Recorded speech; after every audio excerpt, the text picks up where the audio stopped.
We are studying powers of 10. The reason that we have this name powers of 10 is if you take the number 10 and raise it to an exponent, so in this case we would be saying 10 to the power of 3, that's where we get the name powers of 10.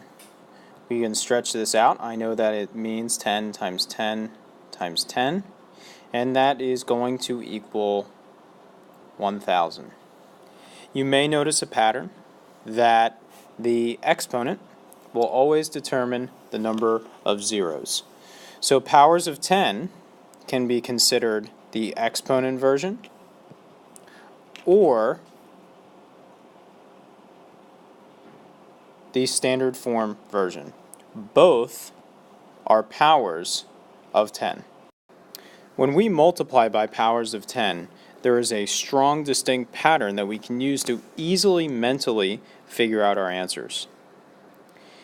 Usually, the early learnings, you are taught to add the number of zeros onto the end of the number. In this case, 432,000. The number of zeros in our power of 10 corresponds to the number of zeros we add to the number. And that is true. But once we start working with numbers that have decimals in the middle, we can't use that strategy anymore. What you were doing before and what we can always do is look at adding place values.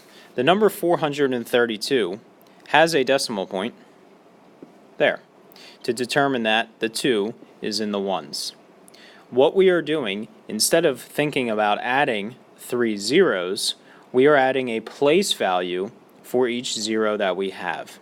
In this case, we add 3 place values, and we fill in 0 wherever we have empty place values, which gives us our answer of 432,000. So I'm going to use this same strategy for my next problem, 8 54 hundredths times 10,000.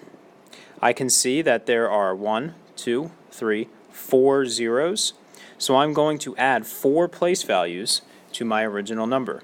I'm going to carefully move the decimal point in between each number.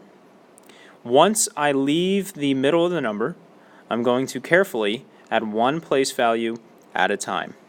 And as you can see, I've added 1, 2, 3, 4 to correspond with the 4 zeros. My empty place values, I fill in 0, and I know that the decimal point is now at the end of the spot where I moved. My answer, as you can see, is 85,400. And our decimal point, even though we don't have to write it, is sitting at the end of the number.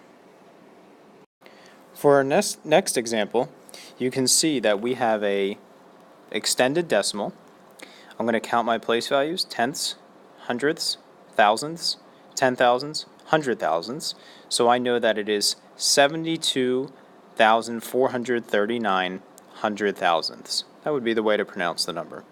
Times 100. I can see I have 1, 2 zeros, so I will be moving my decimal point 1, 2 place values to write my answer of 72 and 439 thousandths. I can see that the decimal point moved 2 spots from its original spot to match the 2 zeros that were in our problem. We are now going to try some practice with multiplying by powers of 10. So your first example is going to be 873 and 4 tenths times 1,000. Take the time to pause the video, stretch out your decimal point, and find your answer. At this point, I'm going to reveal the answer, so if you haven't paused the video, please do so. I'm going to see that I have 1, 2, 3 zeros, which means I will be moving my decimal point 3 place values. I'm going to grab it, drag it 1 around the number, 2, 3, my new location for my decimal point, and I have 2 empty spots to fill in with zeros. And as I transfer my number, I can see that it is 873,400. And my decimal point, even though I don't have to write it, is sitting at the end of the number. I can see that I have moved it 1, 2, 3 spots to match my 3 zeros. The next example I want you to try is 9 and 62,743 hundred thousandths times 10,000. So go ahead and pause the video before I reveal the answer. Please make sure your video is paused now. I'm doing the answer. Okay, so I can see that I have 1, 2, 3, 4 zeros. So I'm going to move my decimal 1, 2, 3, 4 spots. Notice I'm going very carefully between each number as I am moving. I'm going to transfer my answer.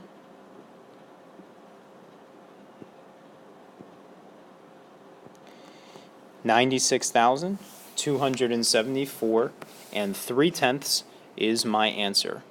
And I can check. I had 1, 2, 3, 4 zeros, and I moved it from the original spot. 1, 2, 3, 4 remaining in my answer. Powers of 10 is easily something that you can practice on your own. All you need to do is make up a problem for yourself by starting with a number, whether it has a decimal point in it or not, doesn't matter, and then multiply it by random numbers of powers of 10. The harder you make it for yourself, the more you'll be practicing. So in this case, I'm going to do 8.767 times 10 million, and I'm going to move my decimal point. And then all I need to do is to solve it mentally. Remember, we are using mental math to get to these answers by moving our decimal point according to the number of zeros in the problem. When you're finished, all you need to do is grab a calculator to check to make sure that your answer is right. Type in the problem and see that it does match or that you need to go back and check.